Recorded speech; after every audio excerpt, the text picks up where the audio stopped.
මෙන්න මේවා තමයි මේ පේනවාද බුදුහාමගේ වැබැලීම විතරයි. කැලි පේනව නේද කොල්ලනේ.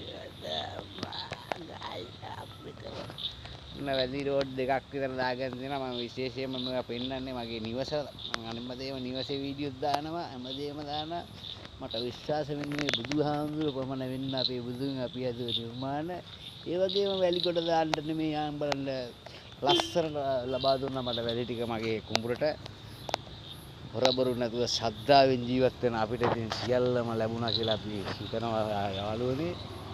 යාළුවෝ හැම කෙනාටම බලා ගන්න මිනිසත්කම කියන්නේ මෙන්න මේකයි. ඒ මට අපිට දුකයි මොකද අපේ ලෝකේ රටේ සෑහෙන ජනතාවක් අපේ ප්‍රධාන වශයෙන්ම ලංකාවේ මිනිස්සු මේ වෙලාවේ අවතන්ලා ඉන්නේ. ඒ කියන්නේ ඇත්තටම අපිට දුකයි.